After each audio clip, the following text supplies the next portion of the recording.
राष्ट्रपति की ओर से भारतीय न्याय संहिता 2023 के नए कानून पर मोहर लगाई जा चुकी है। इस कानून को अभी केंद्र सरकार की ओर से अधिसूचित नहीं किया गया है। इससे संबंधित अधिसूचना जारी होने के बाद ही हिट एंड रन से जुड़े नए कानूनी प्रावधान लागू होंगे। लेकिन इसके लागू होने से पहले ही देश भर में इसके सख्त प्रावधानों को लेकर हाहाकार मचा रहा। केंद्र सरकार द्वारा लाए गए हिट एंड रन के नए कानून के विरोध में ट्रक टैंकर ड्राइवरों ने देश भर में हड़ताल छेड़ दी थी। ड्राइवरों में सरकार के खिलाफ भारी गुस्सा दिखा था। सड़कों पर प्रदर्शन करते हुए ड्राइवरों ने ट्रक टैंकरों के पहिए जहां के तहां रोक दिए थे। मीडिया रिपोर्ट्स के मुताबिक इस कानून से जुड़े तमाम पहलुओं पर पटना हाई कोर्ट के पूर्व जस्टिस और सुप्रीम कोर्ट के वरिष्ठ अधिवक्ता वीएन सिन्हा ने बताया कि भारतीय न्याय संहिता 2023 कानून को संसद से पारित होने के बाद राष्ट्रपति भी अपनी मंजूरी दे चुकी हैं। इसके बाद कानून अधिसूचित तो हो गया है, लेकिन यह कब से नोटिफाई होगा, इसको लेकर अभी केंद्र सरकार की ओर से फिर से एक अधिसूचना जारी होगी। तभी पता चलेगा कि यह कानून कब से लागू माना जाएगा। नए कानून के लागू होने तक पुराने कानून के तहत ही आईपीसी की धारा 304(a) के तहत ही 2 साल की सजा के प्रावधान लागू रहेंगे। बता दें कि हिट एंड रन के लिए नए कानून को लाने के सवाल पर पूर्व जस्टिस सिन्हा ने बताया कि इसको लाने की जरूरत इसलिए पड़ी है कि दुर्घटना के बाद ड्राइवर अपनी जान बचाने के मकसद से अक्सर भाग जाता था।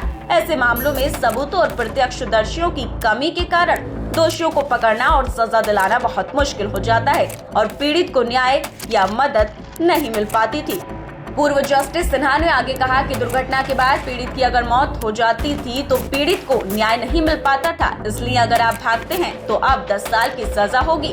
दुर्घटना के बाद अगर आप पीड़ित की मदद के लिए प्रयास करते हैं, अस्पताल ले जाते हैं और फिर भी उसकी मृत्यु हो जाए तो आपको 2 से 3 साल तक की सजा मिल सकती है। लेकिन भागने पर तो 10 साल की सजा का प्रावधान लागू होगा।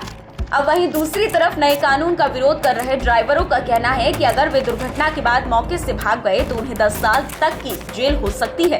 अगर वे मौके पर रहेंगे तो भीड़ उन पर हमला कर सकती है और उन्हें पीट सकती है। वाहन चालकों के लिए यह आगे कुआं और पीछे खाई जैसा है। ये भी सच है कि कई बार हिंसक भीड़ हिंसक हो जाती है और मामला मॉब लिंचिंग का रूप ले लेता है। जिस पर बोलते हुए पूर्व जस्टिस वीएन सिन्हा ने कहा कि भारतीय न्याय संहिता 2023 में इस अपराध के लिए 10 साल का प्रावधान भी किया गया है, क्योंकि ड्राइवर को हमेशा यही डर रहता है कि भीड़ उसको मार देगी। इसलिए मॉब लिंचिंग करने पर भी इस कानून में 10 साल की न्यूनतम सजा और फांसी की सजा के प्रावधान किए गए हैं। इससे मॉब लिंचिंग को भी कनेक्ट किया जाएगा। इससे मॉब लिंचिंग भी रुकेगी। इस कानून में दोनों ही मामलों को जोड़ा जा सकेगा।